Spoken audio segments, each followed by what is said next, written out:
Here we are. We're back. Yeah. Welcome. Good morning, and welcome to the latest episode of the Project Failure Files, the series for anyone who manages people, projects, or processes for a living. I am Sharon Weaver, CEO of Smarter Consulting. I'm doing the royal wave here, Sharon, if you didn't notice here. I am Christian Buckley, founder of Collab Talk, and welcome to another episode where Sharon and I explore leadership and management topics from the perspective of what not to do. Yeah, so today, let's start with a scenario. You've got 10 minutes, if you're lucky, with executives or a board, and you walk in, you got 25 slides, a detailed project update, and just a wish and a dream that they'll connect the dots. Today, we're talking about stumbling in the boardroom. Yeah, it's that moment that you realize about halfway through the slides that no one in the room cares about the list of tasks, the priorities the emphasis you're trying to give certain slides. They don't care. Exactly. Communicating at that level is not about more detail. It's about the right detail. And too often people show up underprepared for the audience, even if they're extremely overprepared with their content. You know, we go through, Sharon, I think like every other episode we talk about, like I'll talk about the 4-blocker format, but that idea is a leadership. It's like a single slide that can communicate. And then depending on, not that I'm trying to prescribe a certain thing, but you know, I kind of am. But you're not wrong. But then they ask a question and go, then you're prepared. You've got the depth, you're ready to go, but let them ask the questions. And so I've seen people drown in the executive data. They're just too many charts and metrics and timelines, but there's not a clear message. What are you asking them to do? What are you asking them for? What are the key takeaways? There's what is the, the so what? Like, what do you want me to do statement out of that? Yeah, and I think that's the disconnect. Executives aren't looking for a bunch of information and data and, what are you doing and what's the activity? They're project updates.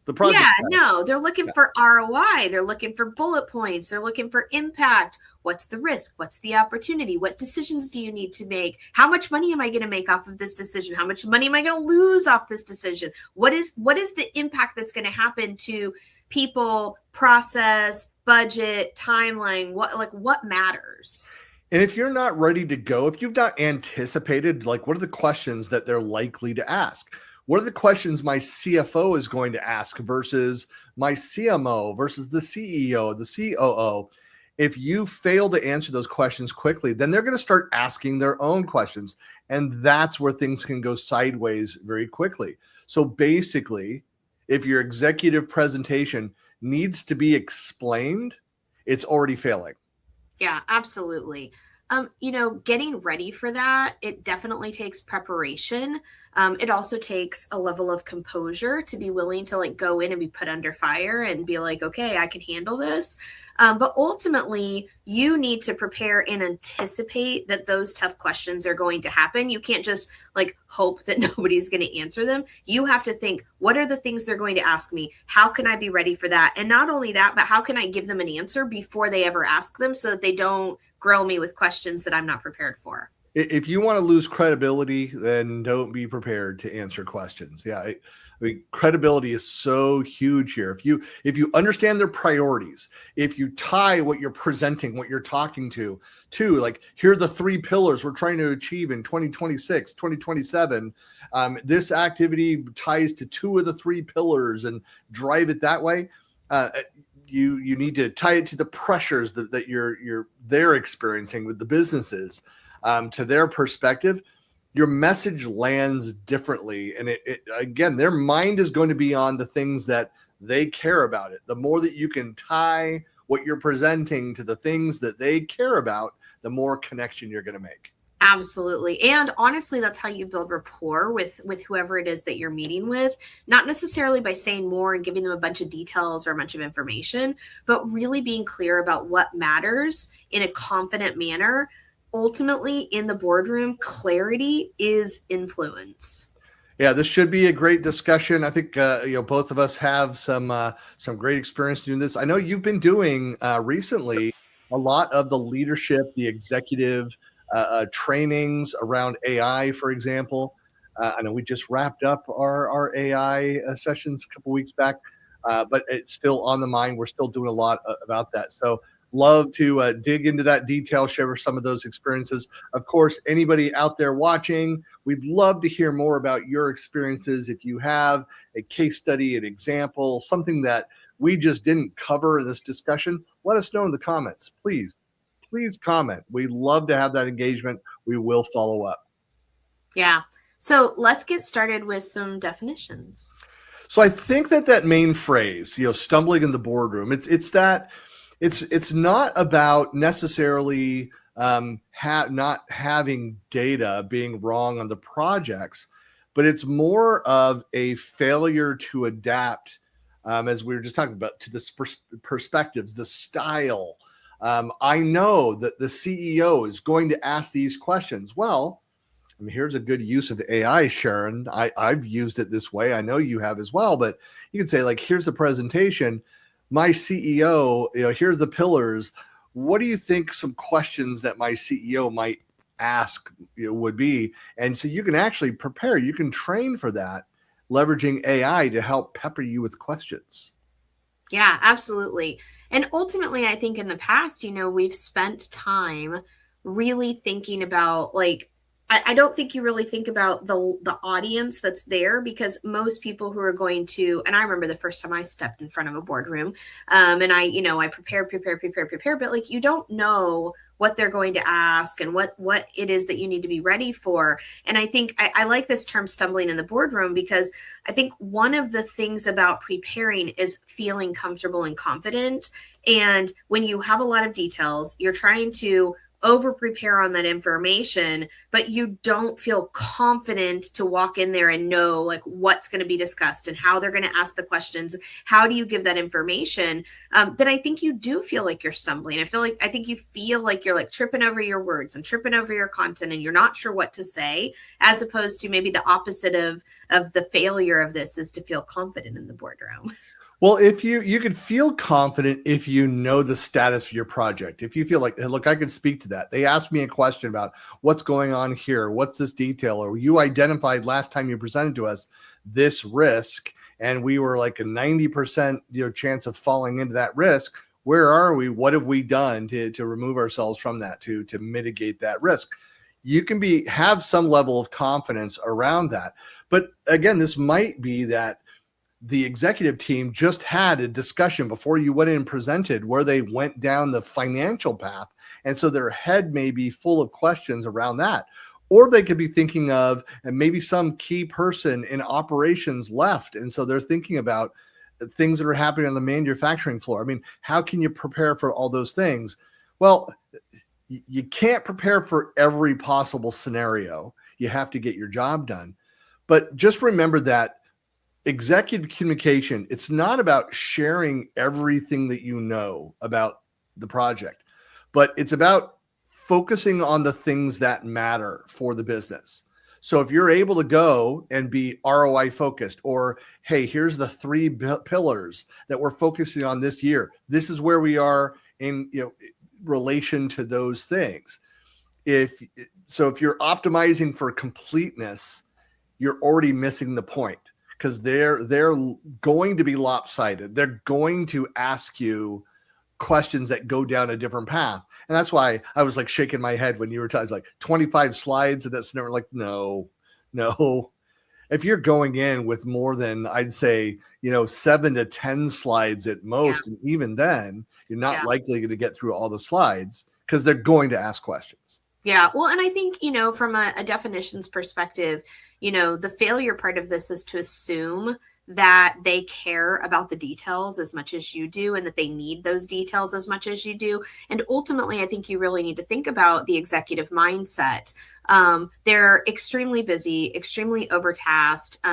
They are focused on strategy. They're, being asked to make extremely large decisions where they're going to be held accountable for some of those decisions.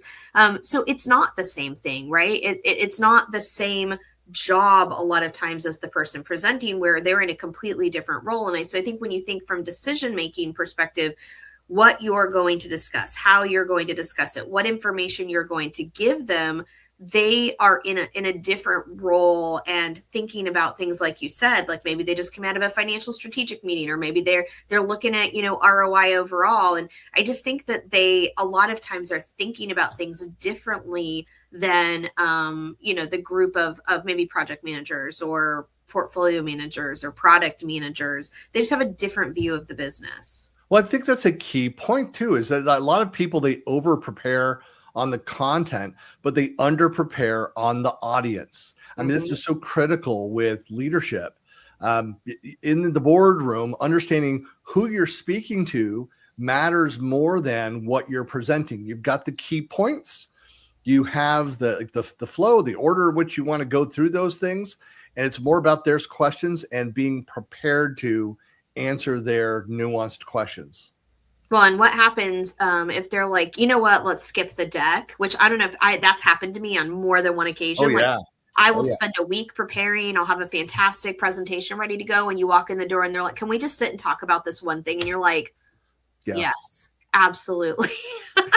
And Sharon, maybe this gets to you and I just were coaches, were mentors for the Microsoft Imagine Cup for the semifinalists. We both had a team that we worked with. Mine was over in Indonesia. I don't know where was yours based? Malaysia. In Malaysia. Mm-hmm. And so, and one of the things that I tried to help them with, I kept saying, it's like, you should add that slide back in, not because they need that level of detail, but they will ask questions if it's not there. Mm-hmm. And you have to think about, here's the message. They're tailoring the message for them. You want to focus on those things which are higher impact. It's not just about the details, but when we walk out of the room, when you're done presenting to this panel, they're going to then look at your slides. They're going to want to go back, look into some of those other details. You want to be prepared for that. That's why here we're going to focus on these 5 slides. That's all we're going to show you.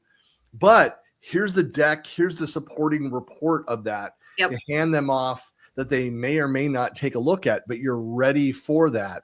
And the majority of the questions you're going to answer are going to be from that detail.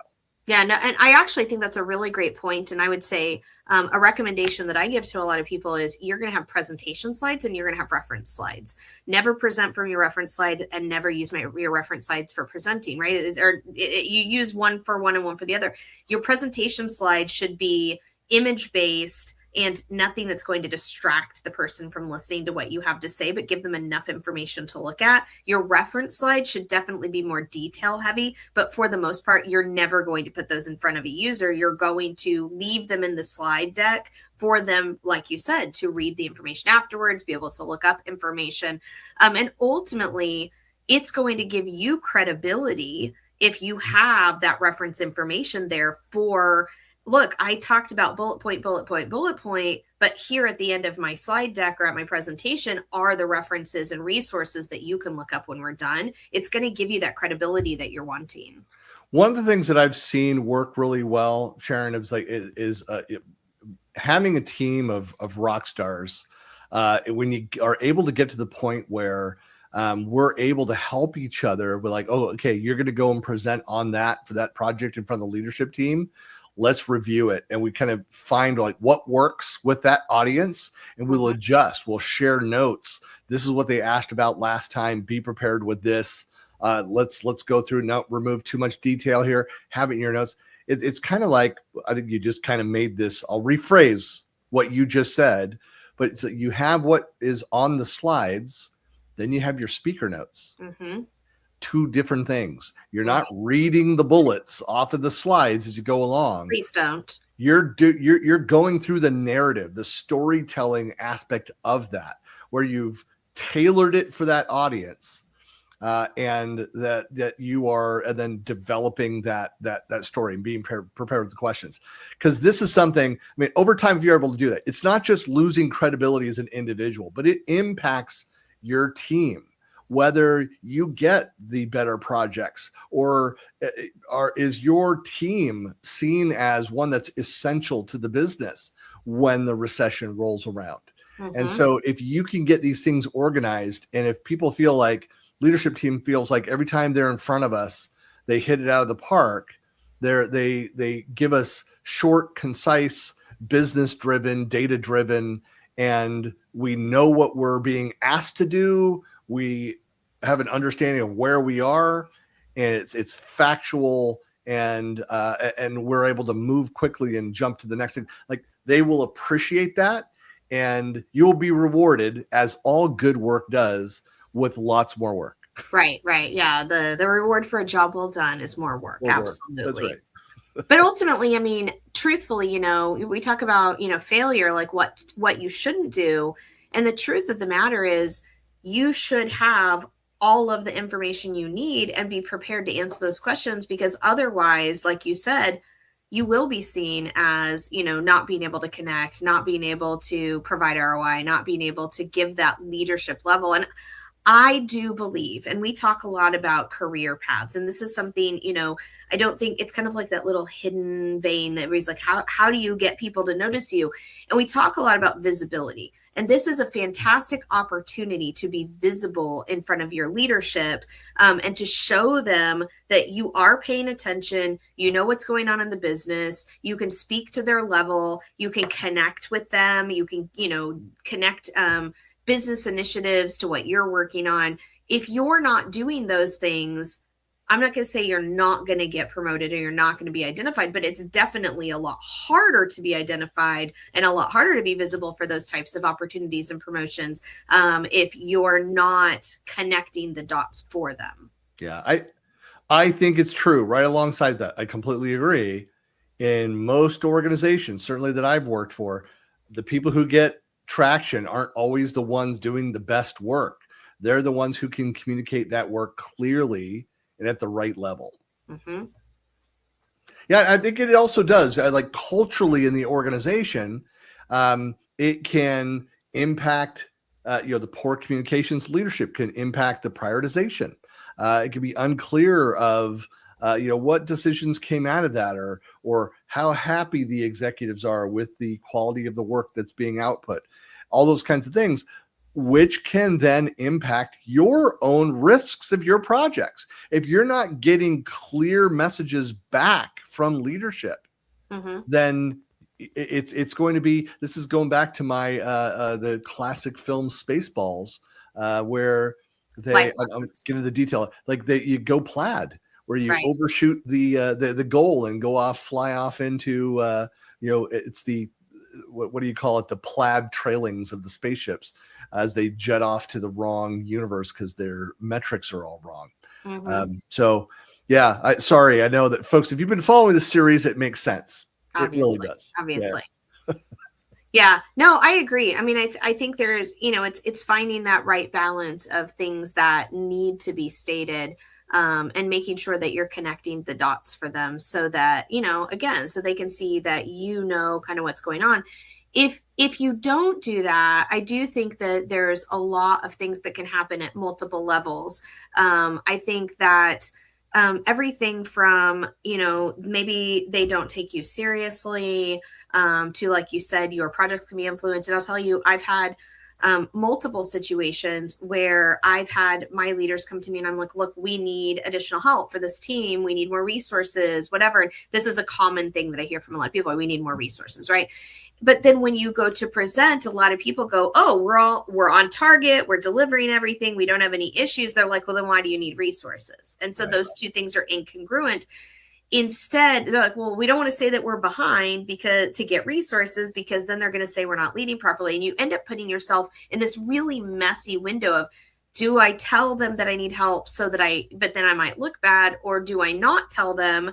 And you kind of go back and forth. But I think ultimately being confident to say, here's where we're at. Here's what our progress is at a realistic level. Here's where our gaps are, without being afraid that that's going to come back to bite you, ultimately gives clarity to leadership to understand, hey, this person is willing to say, this is the accuracy of where our project is. This is the accuracy of what our gaps are. This is the accuracy of the real risks that we're facing. And they might say to you, look, we see you're doing a good job. You see you're managing this. we're going to give you, your request for resources, your request for funding, your request for more time, whatever it is that you're looking for, because you brought up the gap, you brought up the need, you didn't skimp on this, right? And so ultimately it becomes a realistic conversation instead of you just going up and saying, here's a bunch of details and everything's fine and we don't need anything.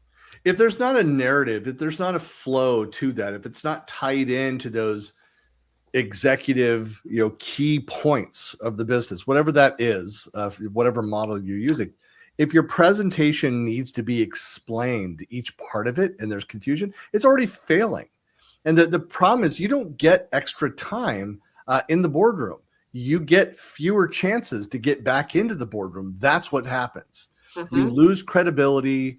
You've missed those opportunities. It's going to impact future opportunities. It is a spiral down. You've got to be careful about that. You need to very quickly shore up your communication.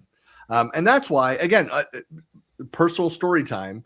I've shared this before, but I was leading a team of analysts and engineers, and I had a couple PMs and one who didn't have a technical bone in their body, but was a fantastic communicator and was really a whiz at making beautiful PowerPoints as well, but was able to, I paired her with an analyst who was brilliant brain, like the whole, what's that movie? A Beautiful Mind. Yeah.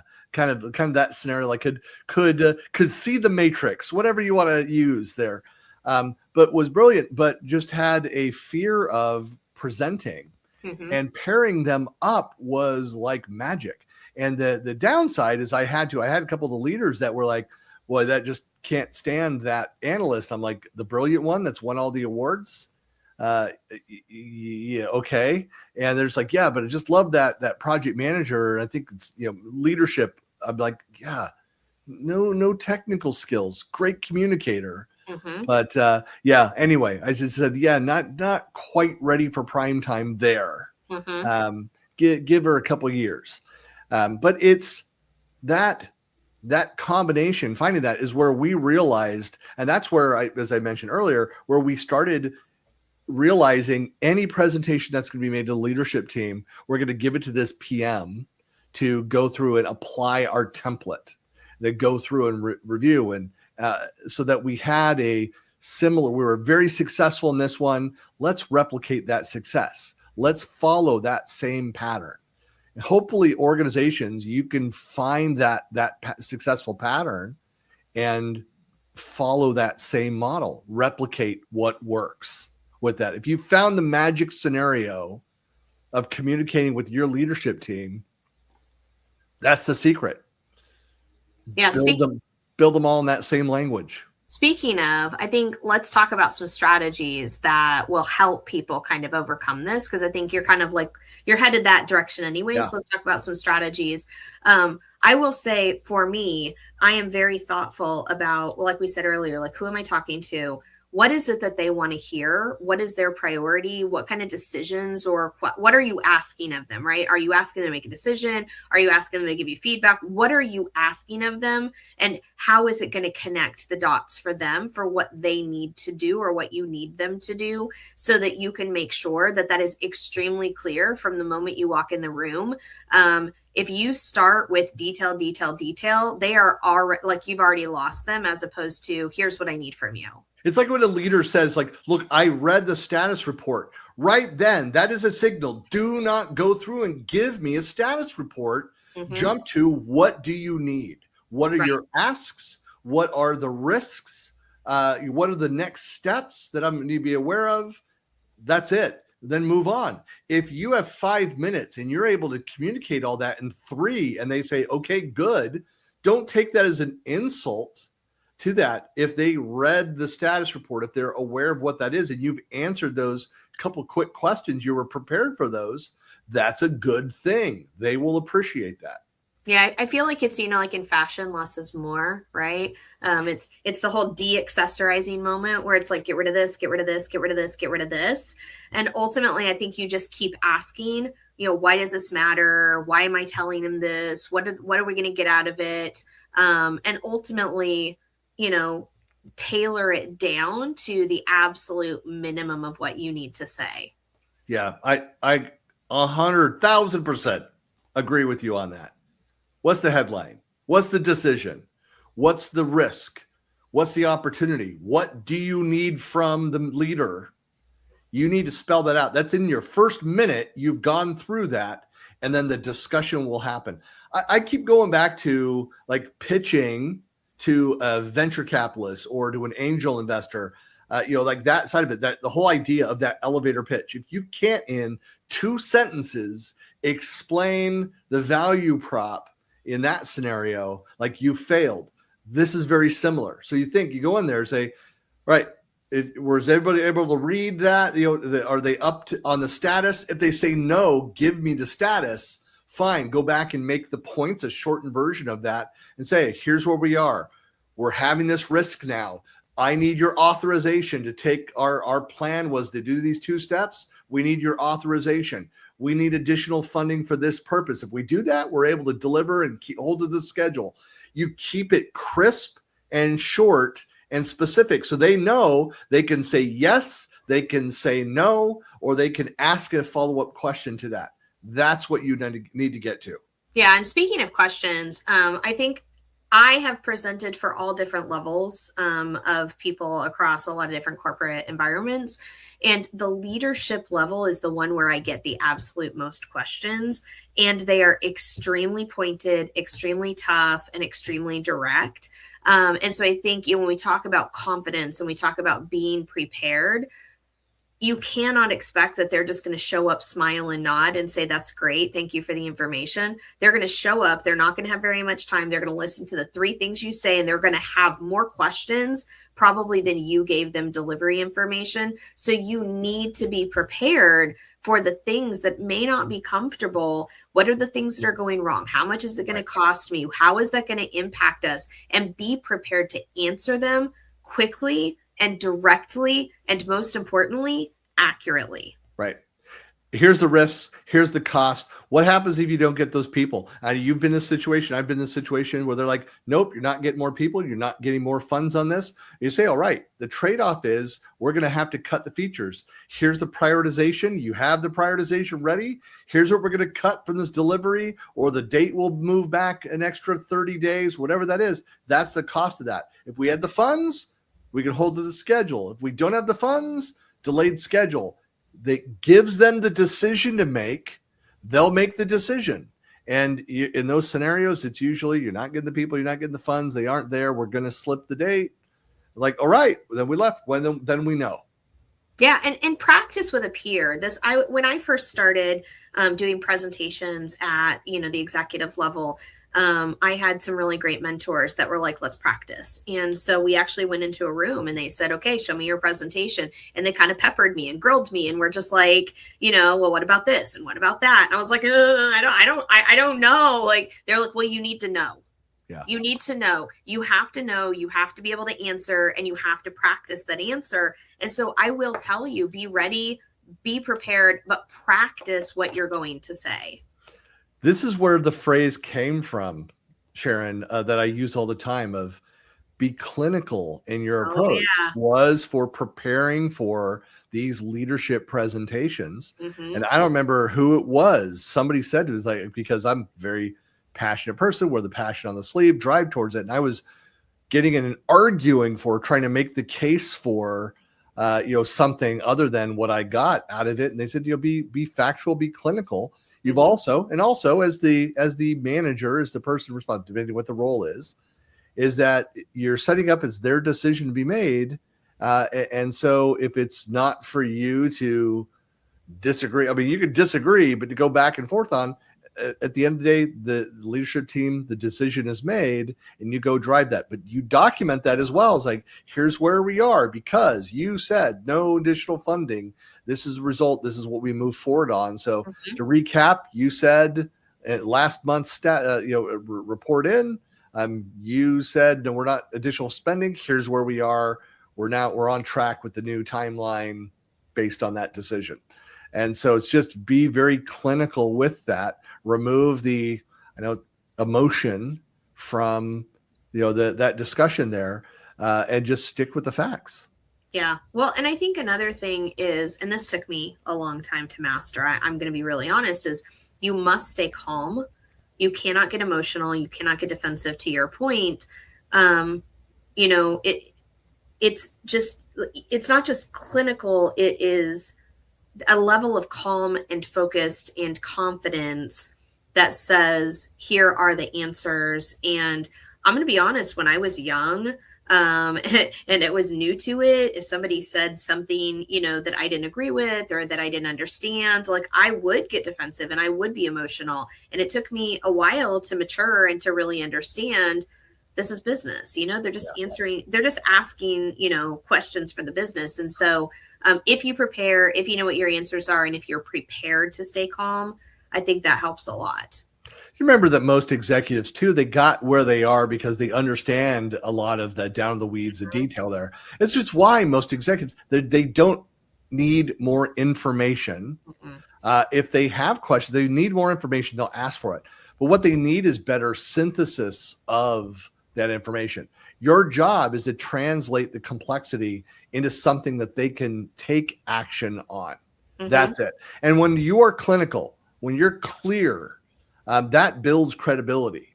So when you are consistent in your communications, you're delivering, here's what matters without the fluff. Again, being clinical, so important there. Then people start to trust your judgment, not just the data that you're bringing. Yeah. Well, and I would add, whenever you say you're going to do something, follow through. I think, let's say you do a regular reporting cadence, whether it's weekly or monthly or quarterly, and every time you show up, you're very consistent in, this is what happened last time, this is where we're at now, and this is my plan for next time. And this can start, you can start this practice if you do regular stand-ups. You can, start learning how to have that cadence. And then as you work your way up, you're going to do exactly the same thing.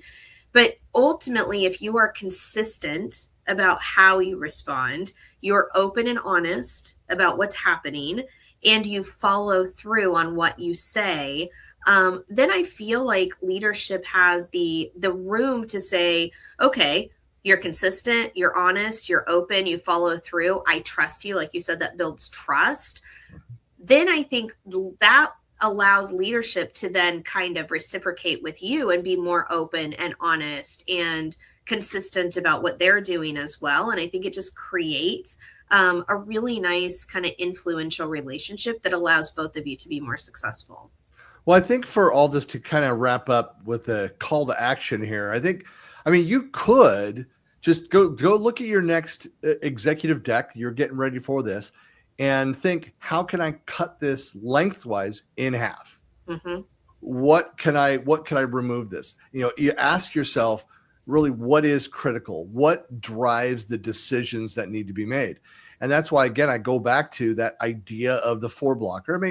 One slide is not enough in most scenarios, but for each project or for each thing, it might be that you have one slide that can communicate, here's what I need this leadership team to go in and do. There's 3 things I'm asking for across these projects, across my division. Here's what this looks like. And so just be very critical, refactor your presentation, reduce the number of slides, and focus on the impact. What do I need? What drives the business? What can I not move forward without the executive direction, decision? And to your point earlier, I think you should assume that your leadership either has or can read the task list. I thought you were going to start with that they can read. Yes. They can read. Key skill. They can read the list. They can read the status report. They can read the dashboards. I think sometimes, I see a lot of people who will literally reread all that information. I assure you, if they have questions, they have probably already looked at it or they will look at it. What is it that matters to them that you can give to them that they can't read in that report or that list? Do not reread it to them, because that's being duplicative with their time. Right. Find out what is the value that you can add in that time with them that is different than just them simply reading through it. And I think when you start thinking that way, what is it you want out of the conversation? How can you give them information that's not, not just simply rereading it? I think that'll take you to another level. More and more as we integrate AI into the workplace and we have notes and minutes from those. I mean, key thing that you can go and do research as well as what questions did the executive team ask previously? And the lead up to this, all of that data can inform you to be more prepared. What are they sensitive to? What do they focus on? What are they most concerned about? You could even, if you have the ability, to ask other questions of them in other settings to prepare for. If you run into one of the leaders in the hall, to ask a question like, hey, what are you really focused on? What are your main concerns? Like, what have you not heard enough about? I just want to make sure that in the update later this week that I'm prepared to answer any other questions that you might have. If there's something else that stood out to you or didn't have clarity on last time. There's different ways of doing that, but a little market research never hurts. Yeah, I totally agree. Yeah. Well, thank you everybody for joining this week's episode. Be sure to follow us, subscribe. All the recordings, of course, are available out on YouTube. You can find us at youtube.com/@projectfailurefiles. And you can also subscribe to our Substack newsletter at projectfailurefiles.substack.com. And we'll be back next Monday again for the rest of our lives. Just keep going. Absolutely. The list continues to grow of topics. So more and more. Well, thanks for joining us. We'll see you next time. See you next time. Bye.